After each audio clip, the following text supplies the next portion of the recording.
नारायणं नमस्कृत्य नरं चैव नरोत्तमं देवीं सरस्वतीं व्यासं ततो जयमुदीरयेत् मूकं करोति वाचालं पङ्गुं लङ्घयते गिरिं यत्कृपातमहं वन्दे परमानन्दमाधवं यत्कृपातमहं वन्दे परमानन्दमाधवं।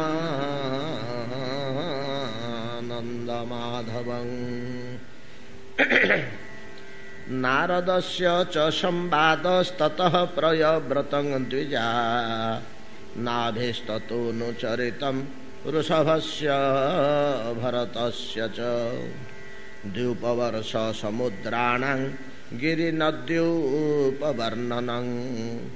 ज्योतिश्चक्रस्य संस्थानं पाताल नरकस्थिति दक्ष जन्म प्रचेतुभ्यः स्ततपुत्रीणां च सन्तति जतो देवासुर नरा स्तिर्जं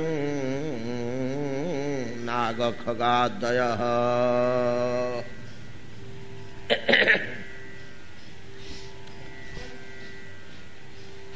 श्रील सूत गोस्वामी सूत्र गणना क्रमे सनकादि मुनि मानक कहते नारदस्य च संवाद मुनिगण मु आपण मानक एक कथा अति विस्तृत भाव पूर्वर कही नारद और प्राचीन बही संवाद को नारद चरित्र रूपे ठारे लक्ष्य करिसेंति सूत। नारद प्राचीन ब्रह्मी सम्मुख स्वयं उपस्थित हेले। प्राचीन बर्हे निज कर्मर मीमांसा करने निमंते नारद को निमंत्रण करी आनी नाहंती कि पचार नाहंती, स्वयं उपस्थित हेले। प्रायशः श्रीमद्भागवत अनेक क्षेत्र रे नारद और तत्तुल्य साधु मानकर अनेक व्यक्ति अनेक राजा निकट रे निज तरफ निजे उपस्थित हो सत्संग सृष्टि करिवार दृष्टांत बहुल भाव में देखा मिले। प्रायशः सबुठी नारद निज तरफ जाइछन्ति, सुखदेव गोस्वामी निज तरफ आइछन्ति, सुत मध्य निजे निजे आइछन्ति। आउ अन्यान्य क्षेत्र में देखा जाइछि जो जो स्थान को नारद जाई उपदेश प्रदान करछन्ति निजे जाइछन्ति। एटा होचे महात्मा महापुरुष साधु मानकर कार्य। से निज तरफ अज्ञान जीव मानू जाई उपदेश प्रदान करती। ये कथाटी कहिछन्ति वसुदेव जेतेबेले एकादश स्कंदर आरंभ रे देखा मिले। नारद दिने वसुदेव गृह रे जाई पहुंचले। नारद दिने निजे जाई वसुदेव गृह रे पहुंचले। कृष्ण पिता वसुदेव वसुदेव नारद को देख बड़ा खुशी ही गले। बोले मोर जीवन आज गोटे कौन किछि परिवर्तन दिवस, बहुत पुण्य फल बहुत पुण्य एकत्रित हो तार फलटा बोधे मु आज भोग करने को मिलूँ। बहुत पुण्य संचय हेले तार फल एकाठी मिले। कौन ना साधु समागम, गृह को साधु आगमन। साधु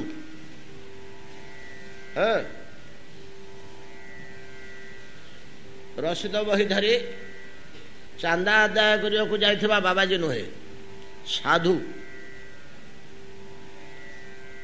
साधु जने जदि गृह रे उपस्थित हेले कीर्तन अधिवास कीर्तन रे बाजी महाशय गोटे सुंदर पद गाइछन्ति। अनेक भाग्यर फले वैष्णव आसिया मिले।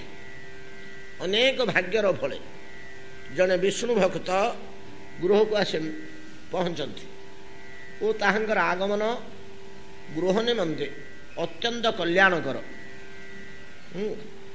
ହରିଭକ୍ତଟିଏ, ସାଧୁ ସ୍ୱଭାବର ଲୋକଟିଏ, ମହତ୍ ପୁରୁଷଟିଏ, ମହାତ୍ମାଟିଏ ଯଦି ଆସି ପହଞ୍ଚିଗଲେ ଘରେ,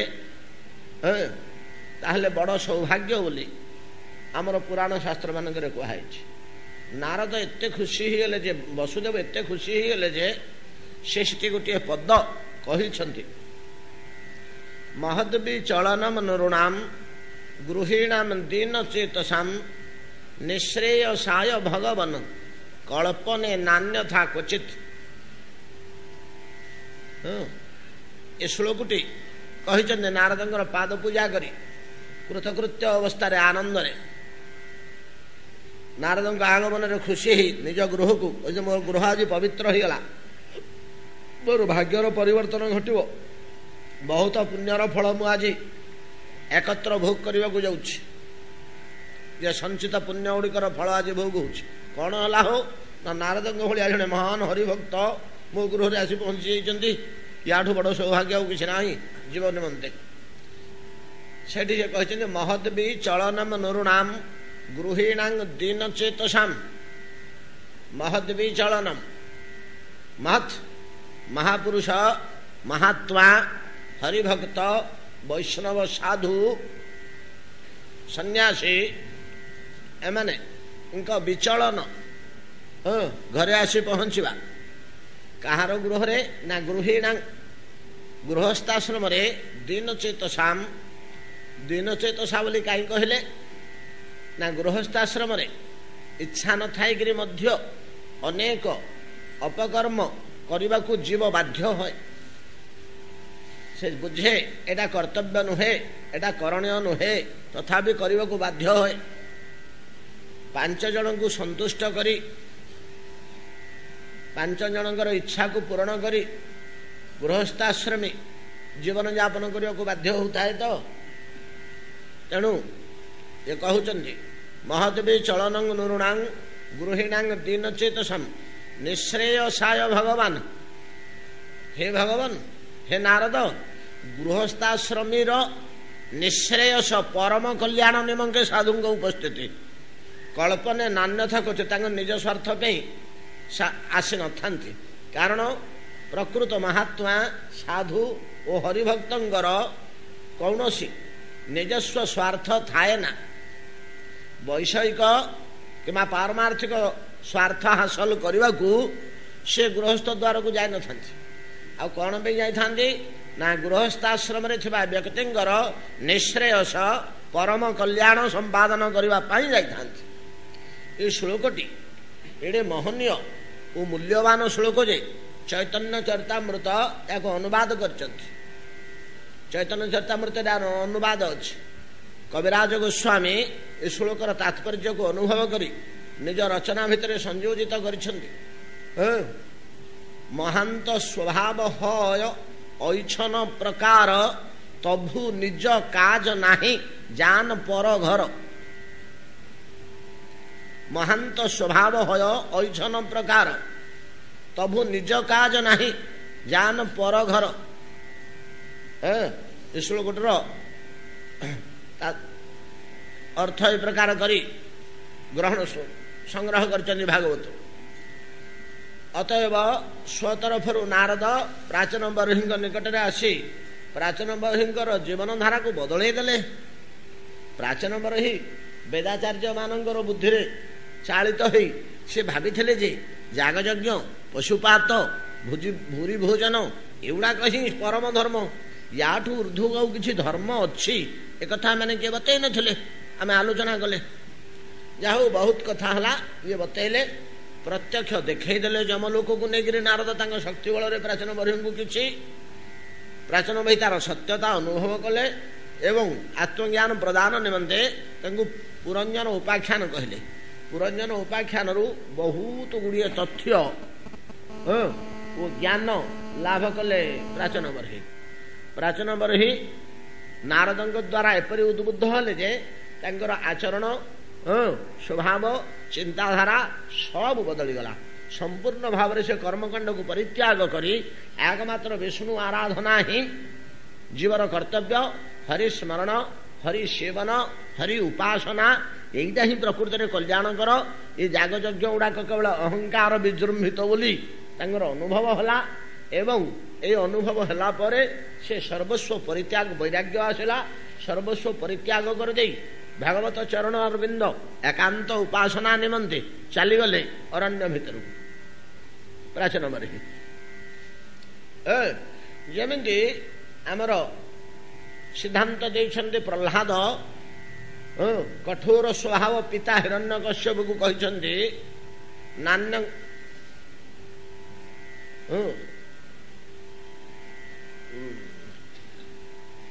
କହିଛନ୍ତି ତତ୍ ସାଧୁ ମନ୍ୟେ ସୁରବର୍ଜ ଦେହିନାଂ ସଦା ସମୁଦ୍ବିଗ୍ନ ଧିୟାଂ ଅସଦ ଗ୍ରହାତ ହିତାତ୍ମ ପାତମ ଗୃହମ୍ ଅନ୍ଧକୂପମ୍ ବନଙ୍ଗତ ଶ୍ରୀ ହରିମାଶ୍ରୟେତ। ଗୋଟିଏ ପଦ ବନଙ୍ଗତ ଶ୍ରୀ ହରିମାଶ୍ରୟେତ। ଅରଣ୍ୟ ଭିତରେ ପଶି ଭଗବାନଙ୍କୁ ସମ୍ପୂର୍ଣ୍ଣ ଆଶ୍ରୟ କରିବ। ଏଇଟା ଜୀବର କର୍ତ୍ତବ୍ୟ ହଉ ପିତା। ଠିକ ସେଇ ରୀତିରେ ଅରଣ୍ୟକୁ ଯାଇ ଭାଗବତ ଉପାସନାରେ ପ୍ରାଚୀନ ମର୍ହି ଗଲେ। ପ୍ରାଚୀନ ବର୍ହିଙ୍କର ଅନେକ ଗୁଡ଼ିଏ ପୁତ୍ର ଥିଲେ। ଏ ପୁତ୍ରମାନଙ୍କୁ ପ୍ରାଚେତସ ଗଣ ବୋଲି କୁହାଯାଏ। ଏ ପୁତ୍ରମାନଙ୍କୁ ପ୍ରାଚେତସ ଗଣ ବୋଲି କୁହାଯାଏ। ଏ ପ୍ରାଚେତସ ମାନେ ଶିଶୁ କାଳରୁ ସାତ୍ବିକ ସ୍ୱଭାବ ରାଜା ପ୍ରାଚୀନ ବର୍ହେ ଯାଗଯଜ୍ଞ ଓ ପୂଜା ଉପାସନା ଭିତରେ କାଳାତିପାତ କରୁଥିବା ପିତାଙ୍କର ପ୍ରଭାବରେ ଏମାନଙ୍କ ମନରେ ଭାବାନ୍ତର ସୃଷ୍ଟି ହୋଇଥିବ ବୋଧେ। ଏମାନେ ନିଜର ବୁଦ୍ଧି ସଂଯୋଗ ହେଲା ପରେ ବୁଦ୍ଧି ଲାଭ କଲା ପରେ ଅରଣ୍ୟକୁ ଚାଲିଗଲେ ଉପାସନା କରିବା ପାଇଁ। ଅରଣ୍ୟରେ ଗୋଟିଏ ସ୍ଥାନରେ ବସି ଏମାନେ ପୂଜା ଉପାସନା କରନ୍ତି, ତପସ୍ୟା କରୁଥିଲେ।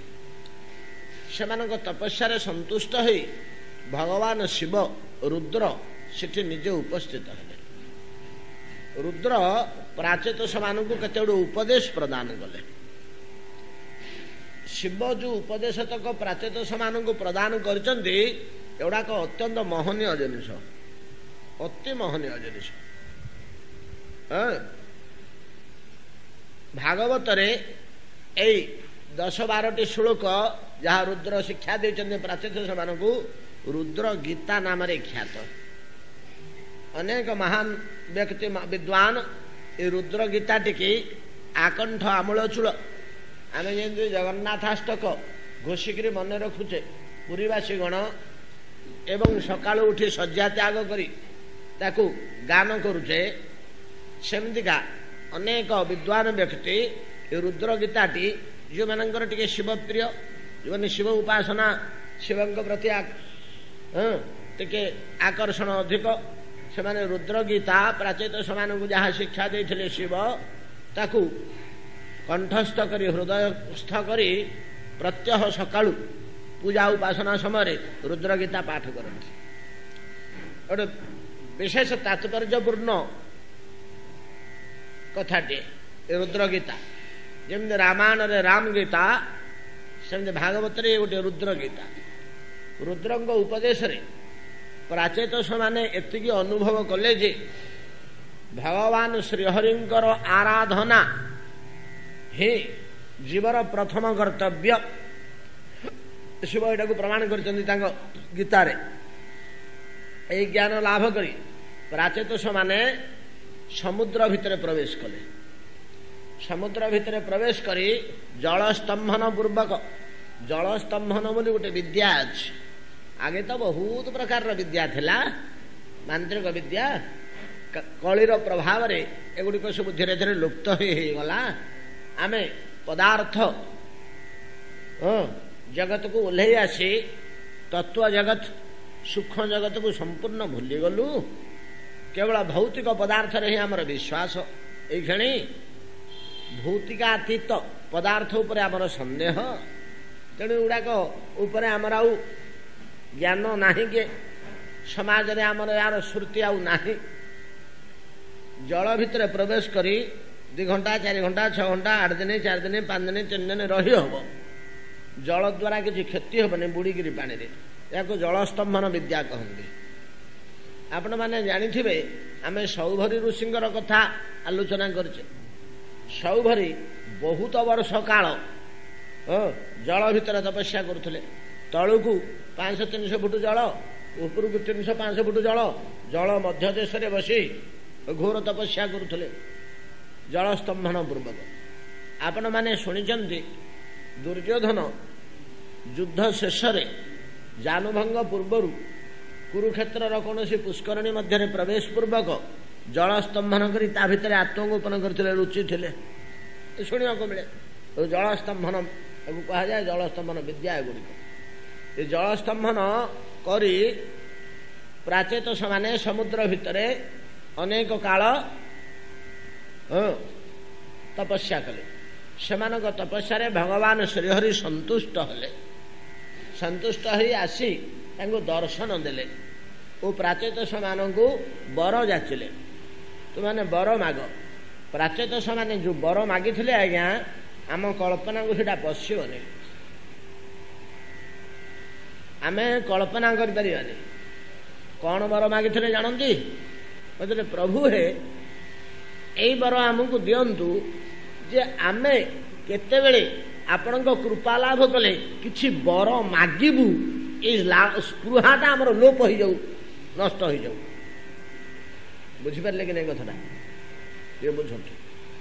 ବର ମାଗିବା ନିମନ୍ତେ ସ୍ପୃହା, ଶ୍ରୁତି, ଆରେ ଭଗବାନ ଦର୍ଶନ ଦେଉଛନ୍ତି, କୃପା କରୁଛନ୍ତି, ଯାଚୁଛନ୍ତି, କିଛି ମାଗି ନେବା, ଏଇ ଜିନିଷଟା ଯେମିତି ଆମେ ଭୁଲି ଯାଉ। ଏଇ ବର ଦିଅନ୍ତୁ, ଏଇ ବର ଦିଅନ୍ତୁ। ଯେମିତି ଗୋପାଙ୍ଗନା ମାନେ ମାଗିଲେ, କୃଷ୍ଣ କହିଲେ ତୁମ ସେବାରେ ମୁଁ ବଡ଼ ସନ୍ତୁଷ୍ଟ,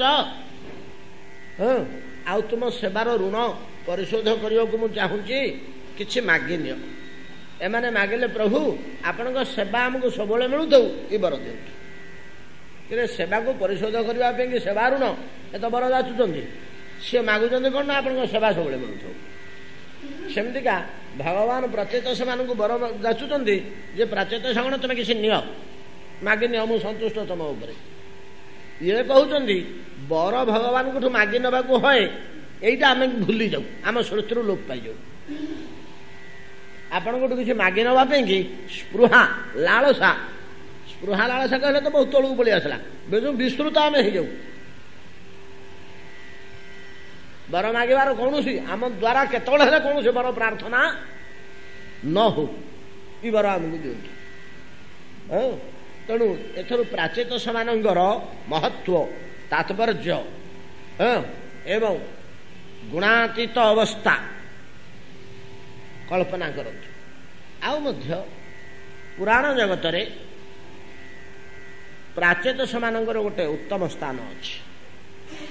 ପୁରାଣରେ ପ୍ରାଚେତ ସେମାନେ ପୂଜ୍ୟ, ଏକ ପ୍ରତିଷ୍ଠିତ, ଯେମିତି ବ୍ୟାସ, ନାରଦ, ଏମାନେ ସବୁ ଗୋଟେ ଗୋଟେ ପୁରାଣ ଜଗତର ପ୍ରସିଦ୍ଧ ବ୍ୟକ୍ତିତ୍ୱ। ସେମିତିକା ପ୍ରାଚେତ ସଗଣ ପୁରାଣ ଭିତରେ ବରେଣ୍ୟ, ସ୍ମରଣୀୟ ବ୍ୟକ୍ତିତ୍ୱ।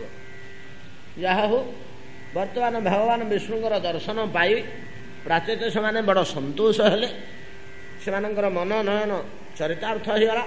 ଭଗବାନଙ୍କ ଶ୍ରୀମୂର୍ତ୍ତିକି ଦେଖିକିରି ସେମାନେ ଏଡ଼େ ତୃପ୍ତି, ଏଡ଼େ ଆନନ୍ଦ ପାଇଲେ ଯେ ଦର୍ଶନ ଆନନ୍ଦ, ଆଉ ସେ ତାକୁ ସ୍ମରଣ କରି କରି ପ୍ରେମ ବିହ୍ୱଳିତ ହେଇ କେବଳ ଏଇ ସ୍ମରଣ, ଆମର ଏଇ ଶ୍ରୀମୂର୍ତ୍ତିର ସୌନ୍ଦର୍ଯ୍ୟ ମାଧୁର୍ଯ୍ୟ ଆମର ନିରନ୍ତର ଭୋଗ ହେଉଥାଉ, ଏଇ କଳ୍ପନା କରି ସମୁଦ୍ର ଭିତରୁ ବାହାରି ଆସିଲେ।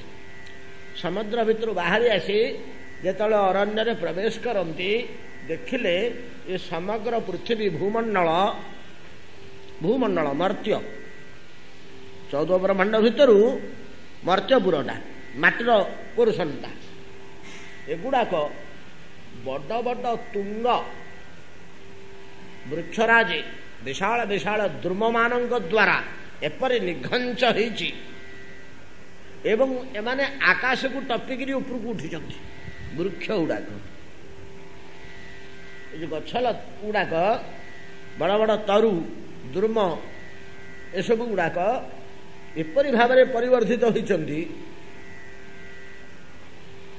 ବୋଧହୁଏ ପ୍ରାଚ୍ୟ ଦେଶମାନେ ତ ଇଆଡ଼େ ପଳେଇ ଆସିଲେ, ପ୍ରାଚୀନ ବର୍ହିତ ଚାଲିଗଲେ, ଅରାଜକ ହେଇଗଲା, ଅରଣ୍ୟ ହେଇଗଲା। ଏଇଥିପାଇଁ କି ତାକୁ ସୂଚନା ଦେଇଛନ୍ତି କି କ'ଣ କିଛି ୟା ଭିତରେ କ'ଣ ରହିଛି, କିମ୍ବା କଥା ସେଥିରେ ଲଥା ଗୋଟେ ଏମିତି ଯୋଡ଼ିଛନ୍ତି କି କ'ଣ ୟା ଭିତରେ ଆଉ ରହସ୍ୟ ରହୁଛି ଆମେ କ'ଣ ଜାଣିବା।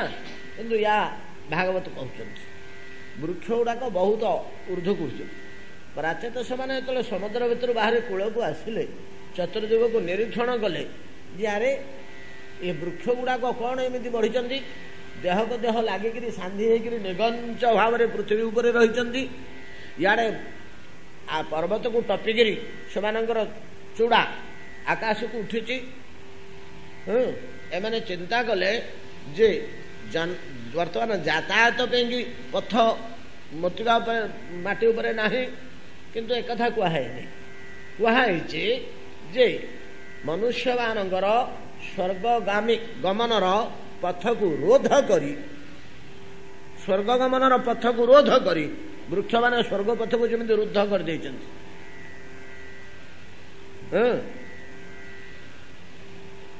ହଏତ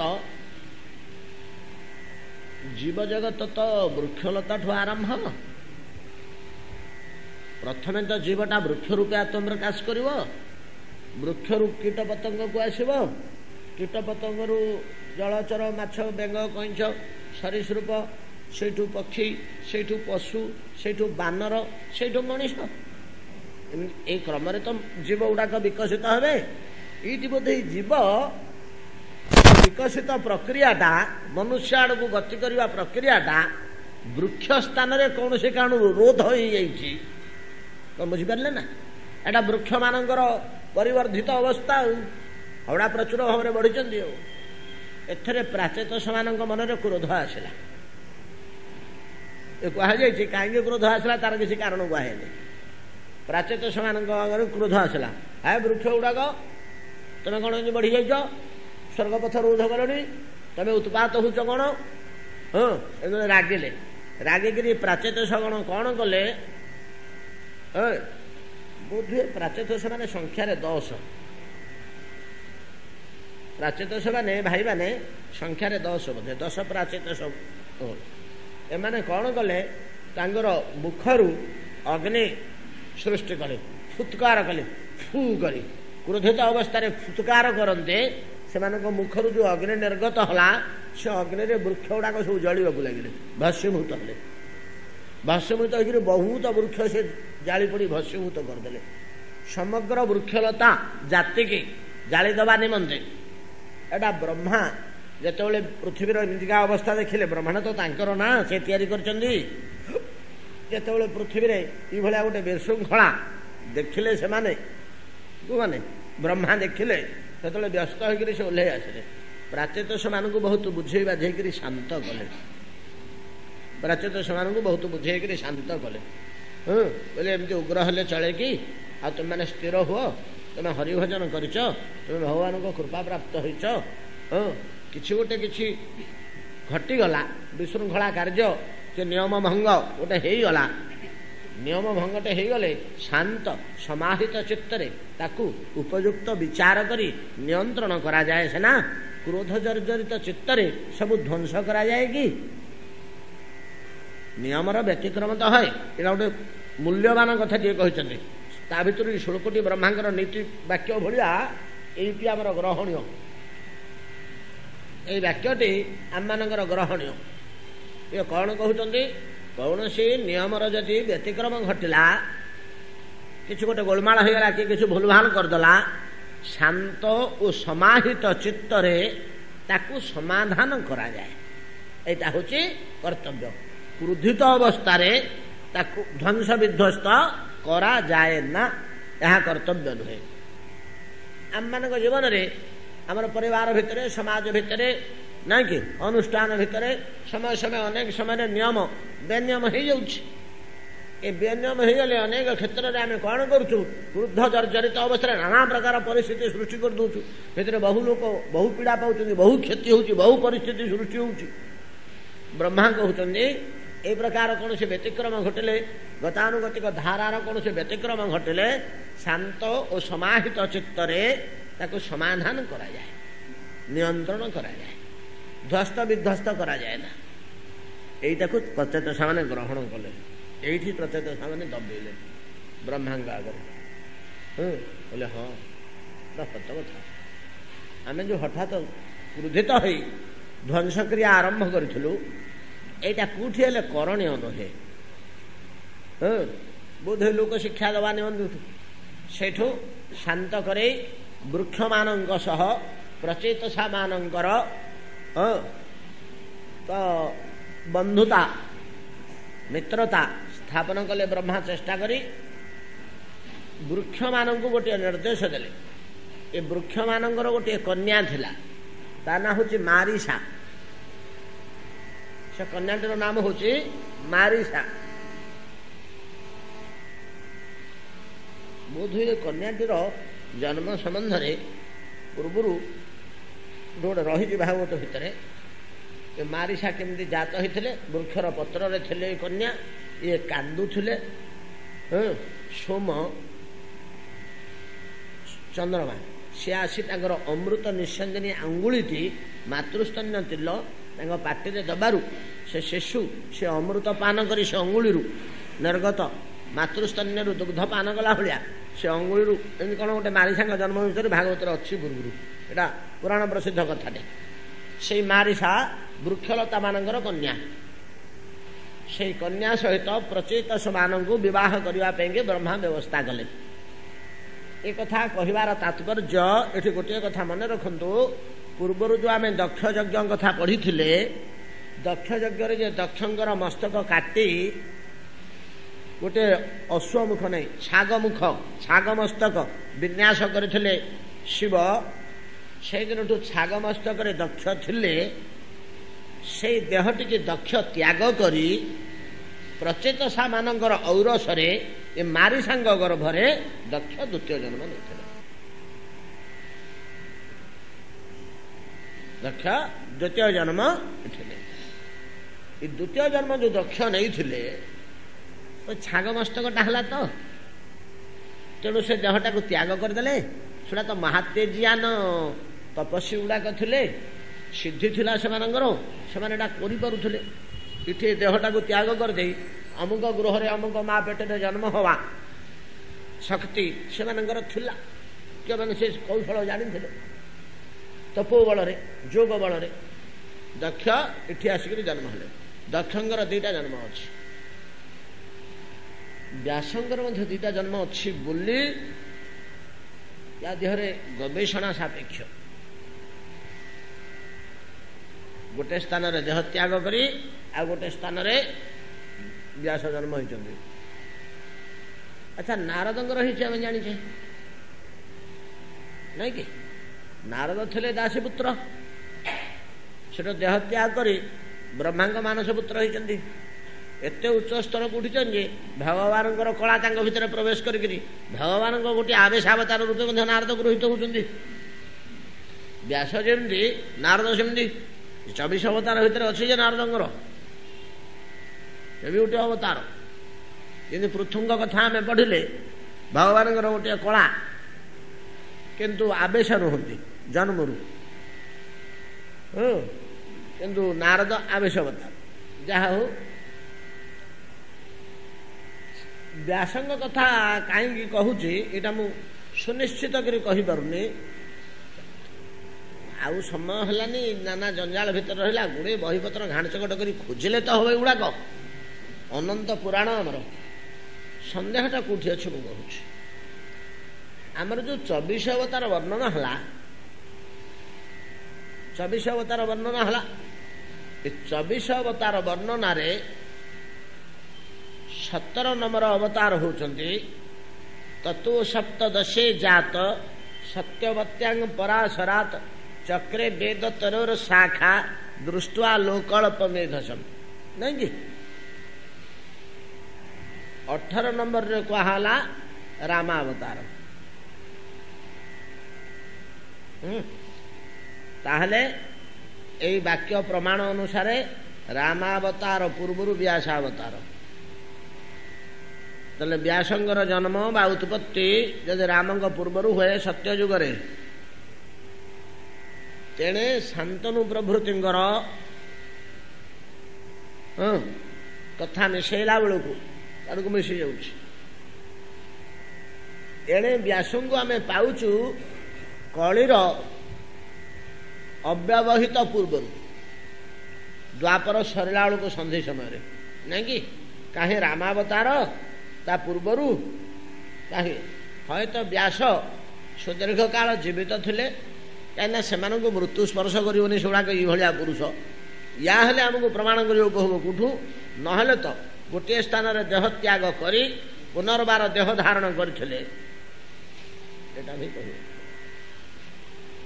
ए जिनिसटा कहियो बोले संदेह एठी अछि अवश्य सुनिश्चित कर एटा कहियो बोले यह हो ए प्रकार दक्ष मारिसांग गर्भरे आंकर औरसरे प्रचेत समान औरसरे जन्म हेले प्रचेत से तपस्या कर अरण्य ही रहीगले प्राचीन बर ही पलैगले वर्तमान पृथ्वी अराजक होगा एठी ध्रुववंश लुप्त होला उत्तानपाद तांग पुत्र ध्रुव उत्तम तो अल्प बयस मृत्यु लाभ करथिले यक्ष मान सहित युद्ध करी आ गोटे थे ध्रुव ध्रुवंकर पुत्र पौत्रादि कमरे अंग प्रभृति गड़ेकरी आम आनिले पृथु बेण बेण शरीर को मंथन कर पृथु जात हेले जहाँ पृथु कहुव नहीं कि पृथुंग पर से वंशटी गड़ी आसला कूठा पर्यंत अंग फंग इत्यादि सब बेण जाकर पृथुंग पर ये आमर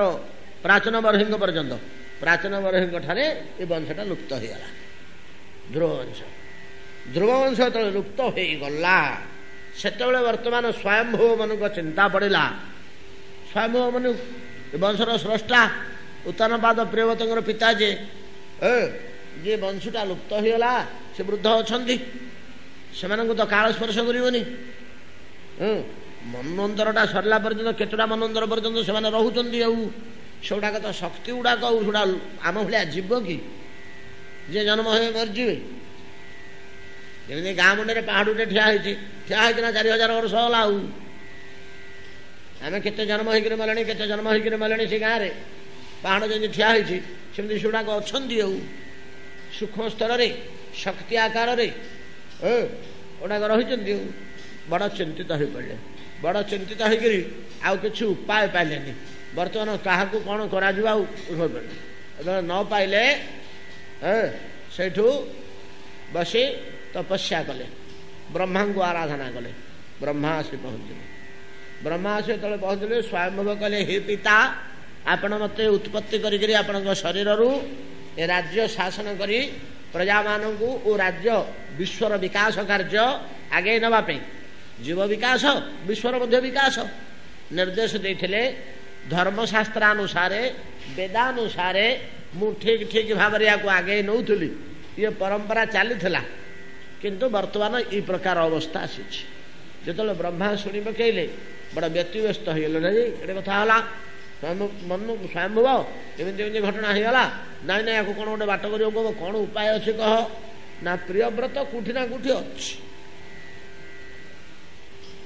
मोर नाती प्रियव्रत नहीं कि स्वयंभव पुत्र उत्तानपाद ना ना पुआ नाती नुह प्रियव्रत प्रियव्रता उत्तानपाद मोर ज्येष्ठ पुत्र प्रियव्रत नारद बुद्धि पड़ी हरि उपासना अरण्य को चली जारू द्वितीय पुत्र उत्तानपाद को दायित्व देती तार वंश परंपराटा गड़ी आसुला वर्तमान ये वंश परंपराटा लुप्त हो प्रियव्रत छड़ा आउ किए देखा जाऊनी किंतु प्रियव्रत कौटी अच्छी मु तार संधान पाऊनी ताको नारद बुद्धि बतई घर काढ़ी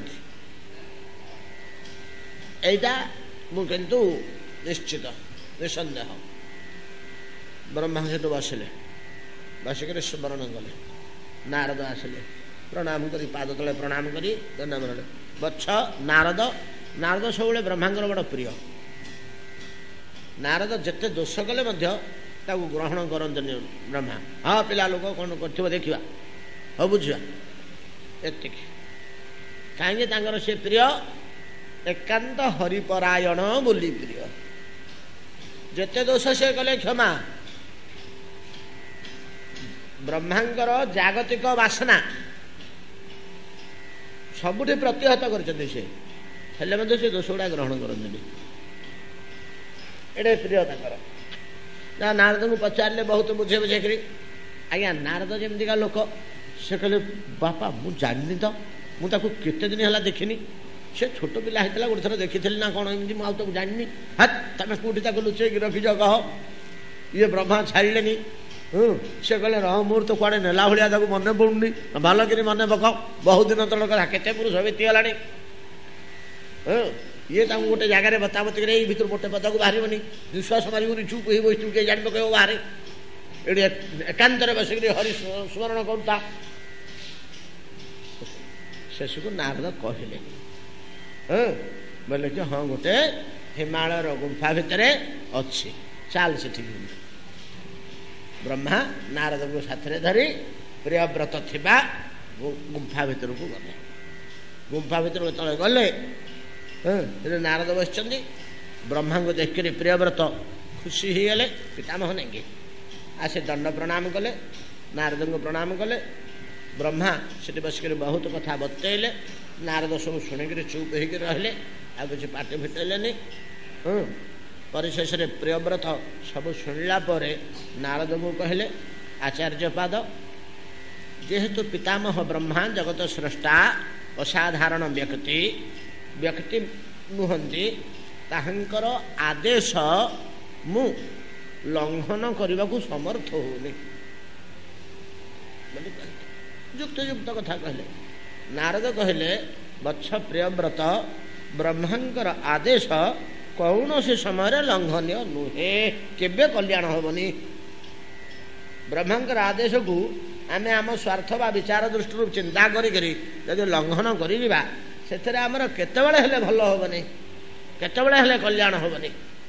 ଏ କଥା ଯେତେବେଳେ ନାରଦ କହିଲେ, ପ୍ରିୟବ୍ରତ ବ୍ରହ୍ମାଙ୍କର ଆଦେଶ ମାନି ଆସି ରାଜା ହେଲେ, ସିଂହାସନରେ ବସି ରାଜା ହେଲେ।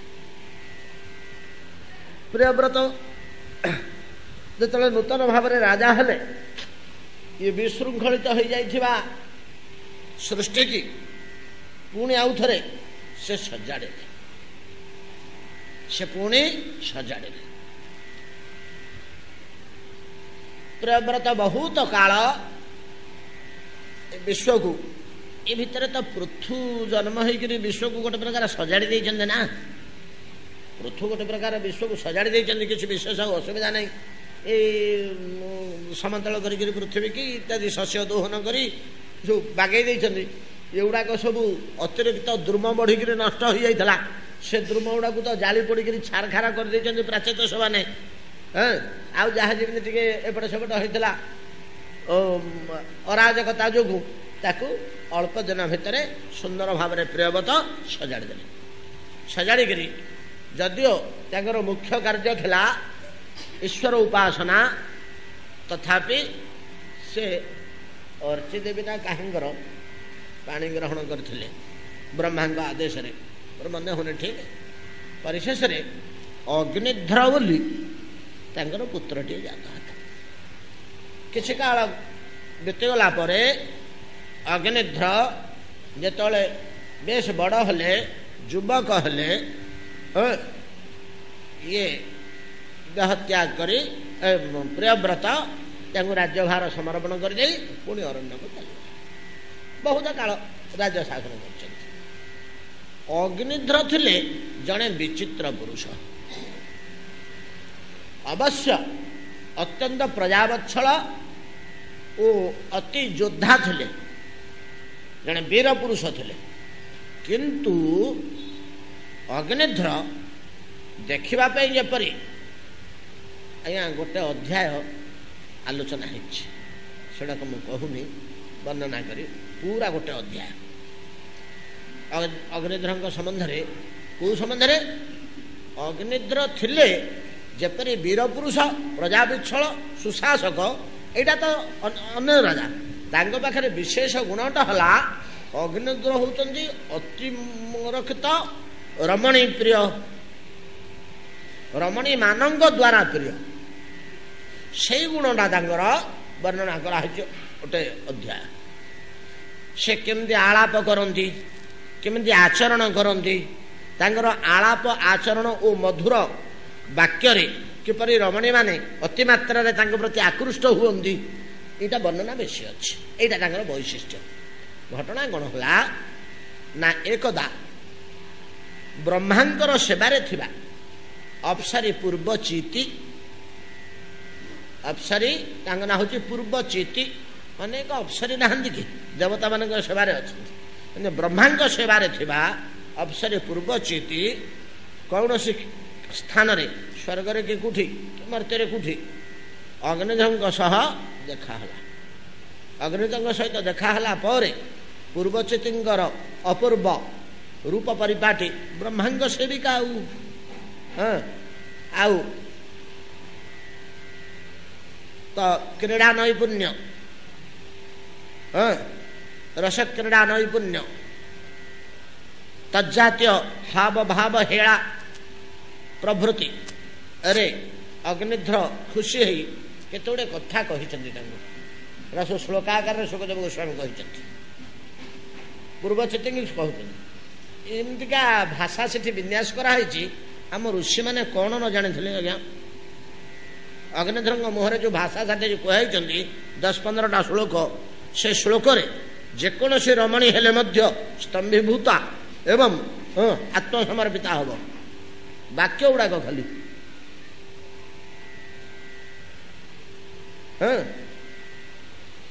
ହେ ଦେବୀ, କେଉଁ ତପସ୍ୟା ବଳରେ ଆପଣଙ୍କ ମୁଖରୁ ଯଜ୍ଞର ହବ୍ୟଦ୍ରବ୍ୟ ତୁଲ୍ୟ ସୁଗନ୍ଧ ନିରନ୍ତର ଆପଣଙ୍କ ମୁଖରୁ ନିର୍ଗତ ହେଉଛି, ଏ କେଉଁ ତପସ୍ୟାର ଫଳ? ଏମିତିକା ଭାଷାରେ ଏତେ ସୁନ୍ଦର କଥା। ଆଜ୍ଞା ଭାଷା ଗୁଡ଼ାକ ରୁଚିର ମାର୍ଜିତ ହୃଦୟସ୍ପର୍ଶୀ। ଆପଣ ସେଟାକୁ କୌଣସି ଦୁର୍ବାକ୍ୟ ନୁହେଁ, ଲାଳସାଯୁକ୍ତ ବାକ୍ୟ ନୁହେଁ, କିନ୍ତୁ ଏଡ଼େ ଉଚ୍ଚ ମାନର ବାକ୍ୟ ସେଗୁଡ଼ାକ ପ୍ରଭାବଶାଳୀ, ସେ ଜଣେ ଅଭିଭୂତ ହବ। ପୂର୍ବଚିତ୍ତି ଅବଶ୍ୟ ଅଗ୍ନିଧ୍ୱଙ୍କର ରୂପ ସୌନ୍ଦର୍ଯ୍ୟ ଓ ବୀରତ୍ୱ ତଥା ସଦ୍ଗୁଣାବଳୀରେ ମୁଗ୍ଧ ଥିଲେ। ପୂର୍ବଚିତ୍ତିଙ୍କ ସହ ଯେତେବେଳେ ସୁସମ୍ପର୍କ ଉତ୍ପନ୍ନ ହେଲା ଅଗ୍ନିଧ୍ୱଙ୍କର, ଅଗ୍ନିଧ୍ୱଙ୍କୁ ପୂର୍ବଚିତ୍ତି କହିଲେ, ହେ ରାଜନ, ମୁଁ ଆପଣଙ୍କ ବିହୁନେ ଜୀବନ ଧାରଣ କରିପାରିବି ନାହିଁ, ତେଣୁ ମୁଁ ଆପଣଙ୍କ ସେବା ସହ ପ୍ରତିଦିନ ବ୍ରହ୍ମାଙ୍କର ସେବା କରୁଥିବି, ଏମିତି କହିଛନ୍ତି। କିନ୍ତୁ ଆପଣଙ୍କ ସହ କିଛି କାଳ କାଳାତିପାତ କରି ପୁନର୍ବାର ପ୍ରତ୍ୟହ ମୁଁ ବ୍ରହ୍ମାଙ୍କ ସେବା କାର୍ଯ୍ୟ ସାରି ଏମିତି ସେ ମିଳାମିଶା କଲେ। ଏଇ ପୂର୍ବଚିତ୍ତିଙ୍କ ଗର୍ଭରୁ ଅଗ୍ନିଧ୍ର 9ଟି ପୁତ୍ର ଜାତ କଲେ। 9ଟି ପୁତ୍ର ଜାତ। ଏ ପୁତ୍ରମାନଙ୍କର 9 ଜଣଙ୍କର 9ଟା ନାଁ ଅଛି। 9ଟି ନାଁ ଅଛି, ନବପୁତ୍ର। ଏଇଟା 9 ବର୍ଷରେ 9ଟି ପୁତ୍ର ଜାତ କଲେ ଅଗ୍ନିଧ୍ର ବୋଲି ବର୍ଣ୍ଣନା ଅଛି। ଏ ପୁତ୍ରମାନଙ୍କର ନାମ ହେଉଛି ନାଭି ବା ନାଭ, ତାପରେ କିମ୍ପୁରୁଷ,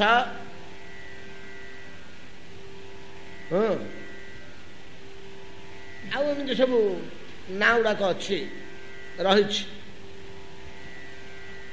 ଏ ନାଁ ଗୁଡ଼ିକ ଏଇ କଥା କହିବାର ତାତ୍ପର୍ଯ୍ୟ ଏୟା ଯେ ଏଇଥିପାଇଁ କି ଏଟାକୁ ଗଡ଼େଇ ଆଣିବାକୁ ହେଉଛି, ଇତି ପୂର୍ବରୁ ମହାରାଜା ପୃଥୁ ନିଜର ରଥଚକ୍ରରେ ଖୋଦିତ କରି ମେଦିନୀକି 7ଟି ଦ୍ୱୀପ ରଚନା କରିଥିଲେ, ନାଇଁ କି? 7ଟି ଦ୍ୱୀପ ରଚନା କରିଥିଲେ।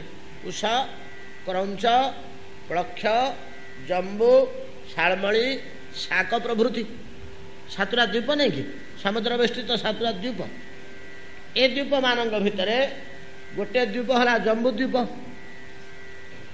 ଜମ୍ବୁଦ୍ୱୀପ, ଏ ଜମ୍ବୁଦ୍ୱୀପର 9ଟା ବର୍ଷ ନାଇଁ କି?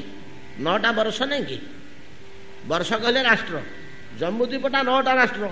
ଏ 9ଟା ରାଷ୍ଟ୍ର ଏ 9 ଜଣଙ୍କର ନାମ। ଏ ଯୋଉ ପୂର୍ବଚିତ୍ତ ଗର୍ଭରୁ ଜନ୍ମ ହୋଇଥିବା ଏ ନବପୁତ୍ର ନାଭିଙ୍କର ଅଗ୍ନିଧ୍ରଙ୍କର ଏଇ 9 ଜଣଙ୍କ ନାଁରେ କଥା କ'ଣ ହେଲା କି ଜମ୍ବୁଦ୍ୱୀପଟା ବଣ୍ଟା ହେଇନଥିଲା। ଅଗ୍ନିଧ୍ର କ'ଣ କଲେ ଏ ନବପୁତ୍ରଙ୍କୁ ନେଇ ଏ 9ଟା ରାଷ୍ଟ୍ରରେ ୟାକୁ ବିଭକ୍ତ କଲେ। ଅବଶ୍ୟ 9ଟି ରାଷ୍ଟ୍ରର ଭୌଗୋଳିକ ପରିଶ୍ରମା ମୁନି ଋଷିମାନେ ଠିକ୍ ଦେଇଛନ୍ତି। ଏ ଅଞ୍ଚଳର ଲୋକଙ୍କର ଖାଦ୍ୟ ଏହା, ସ୍ୱଭାବ ଏହା, ଜଳବାୟୁ ଏହା, ପରିସ୍ଥିତି ପରିବେଶ ଏହା, ଏ ରାଷ୍ଟ୍ରଟା ଏଇ ସୀମା ଭିତରେ ଆବଦ୍ଧ। ଏଇ ରାଷ୍ଟ୍ରଟା ଭିତରେ ଏଠିକାର ଭୌଗୋଳିକ ପରିସ୍ଥିତି ଏହା, ଜଳବାୟୁ ଏହା, ଖାଦ୍ୟପେୟ ଏହା, ଲୋକଙ୍କର ଚାରିଚଳନ ଗତିବିଧି, ସ୍ୱଭାବ ଚରିତ୍ର ଏହା, ଏମିତି ଅଲଗା ଅଲଗା ସବୁ ହେଇଛି। ଖାଲି ଫିତା ପକେଇକିରି ବାଣ୍ଟି ଦେଇନାହାନ୍ତି 9 ଭାଗ କରି। ଏଗୁଡ଼ାକ ପ୍ରତି ଲକ୍ଷ୍ୟ ରଖା ହେଇଛି। ଯେଉଁ 9ଟି ବର୍ଷ, ଏ 9ଟି ବର୍ଷ ଅଗ୍ନିଧ୍ର ନିଜର ଦ୍ୱୀପ ଜମ୍ବୁଦ୍ୱୀପର ଅଧିପତି ସେ ଥିଲେ। ଜମ୍ବୁଦ୍ୱୀପକୁ 9 ଭାଗ କରି ଏ 9 ଜଣଙ୍କୁ ବାଣ୍ଟି ଦେଲେ।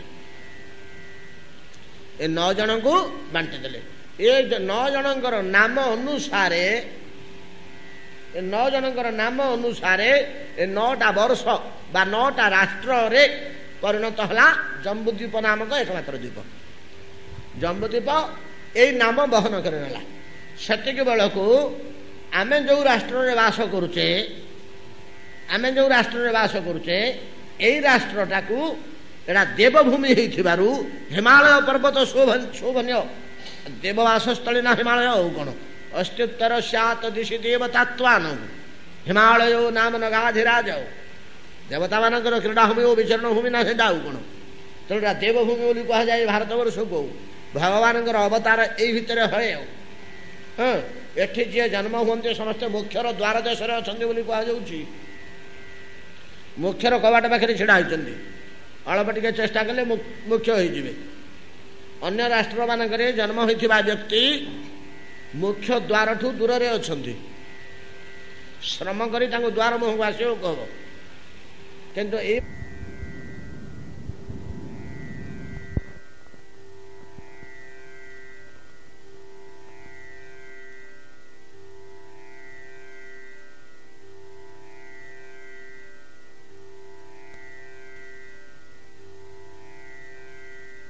ରାଷ୍ଟ୍ରରେ ପାଦ ପକଉ ନଥିଲା। କିଏ ସେ କହିଲେ? ଘଣ୍ଟାକର୍ଣ୍ଣ। ଘଣ୍ଟାକର୍ଣ୍ଣ ବୋଲି ଗୋଟେ ଅସୁର ଥିଲା ରେ, ବୁଝିଲୁ? ସିଏ ପର୍ବତାକାର ଯୋଡ଼େ ଘଣ୍ଟା, ଅସୁରଟା ତ ବଳବାନ, ବଡ଼ ବଡ଼ ଓଜନିଆ ଘଣ୍ଟା ଦୁଇଟା।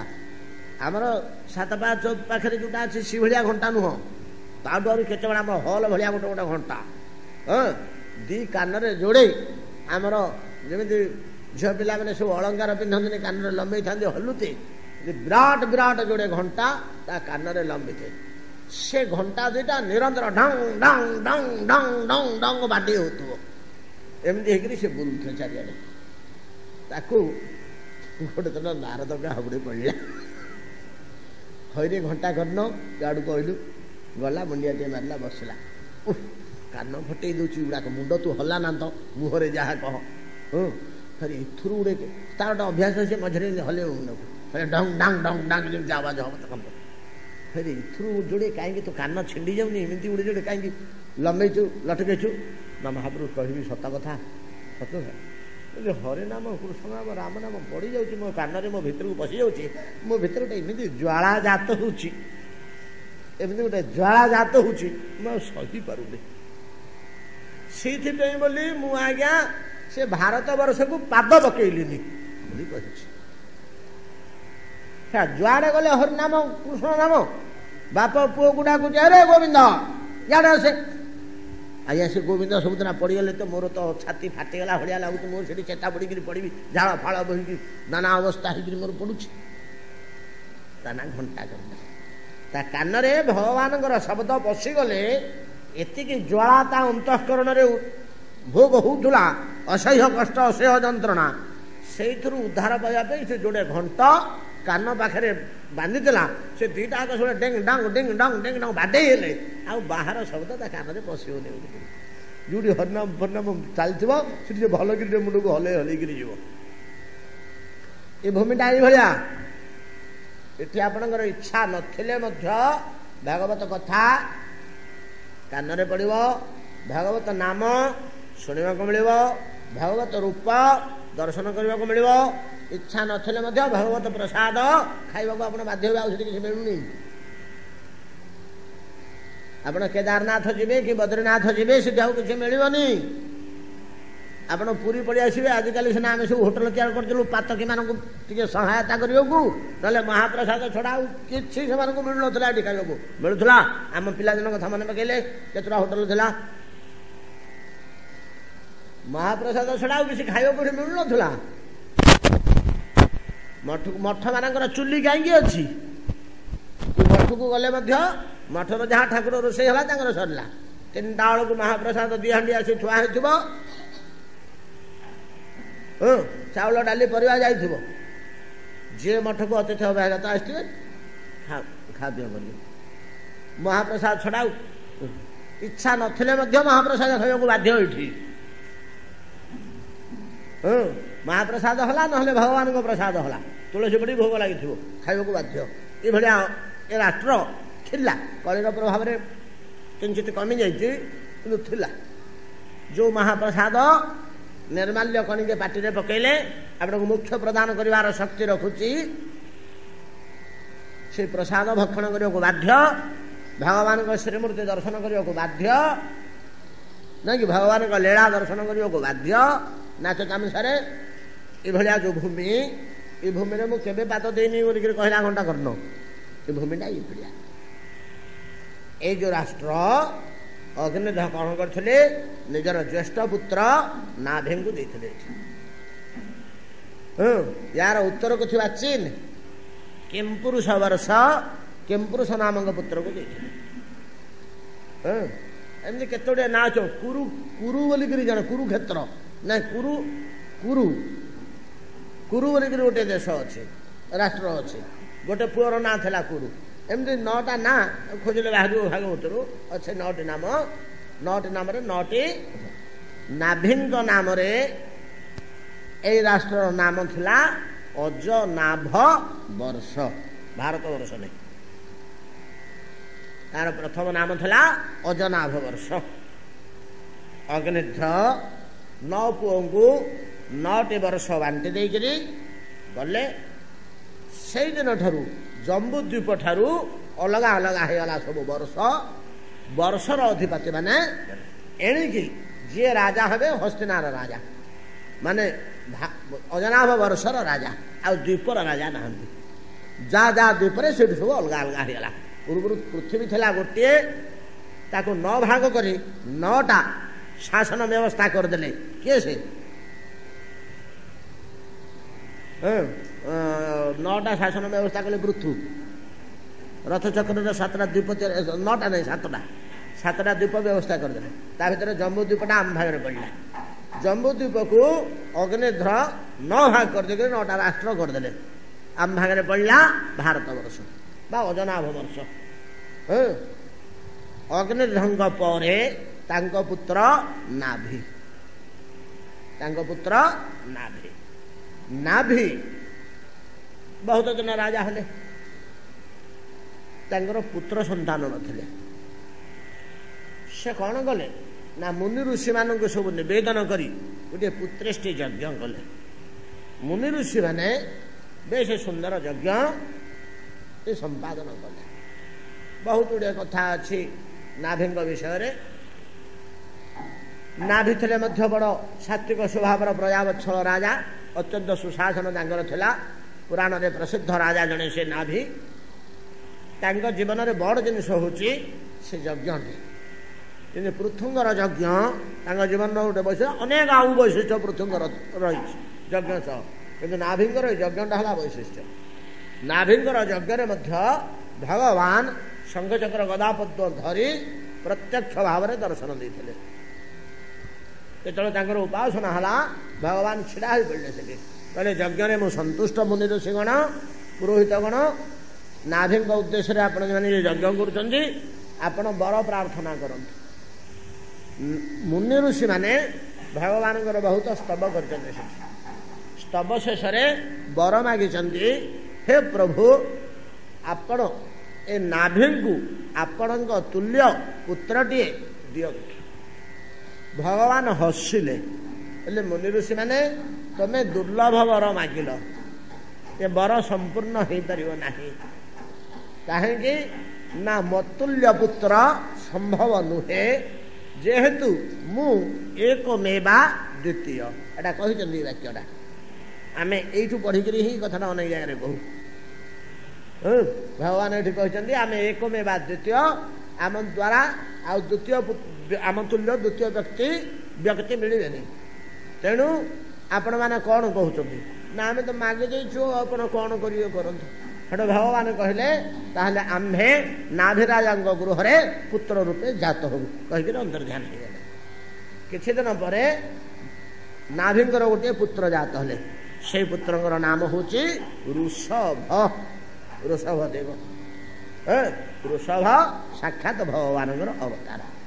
वर्तमान आमे प्राचीन बर्हिंक ठारू गड़ी आसिले कोठा पर्यंत ऋषभ देव 24 अवतार भितर ऋषभ अवतार अच्छी नहीं कि ऋषभ देव संबंध में बेसी किसी कथा नहीं। ऋषभ देव पुत्र होचंदी भरत भरत नाम भारत वर्ष भरत जीवन में फेर किसी आमको जमी प्राचीन वर्ष कथा आलोचना है पृथुंग कथा आलोचना है ध्रुवंग कथा आलोचना है हाँ सेमती पुणी भरत विषय में अनेक तथ्य अच्छी दिन 2 दिन भितर ताहा आलोचना हम ऋषभ देव पर्यंत कथा गड़ी आसी आज भागवत विश्राम करंतु आसंता काली आम ऋषभंगर चरित्र संक्षिप्त से बेस किसी कहबार ना गुडे नीति उपदेश अच्छी नीति उपदेश भरा ऋषभ चरित्रटा भरत चरित्र को धीरे धीरे आगे जा।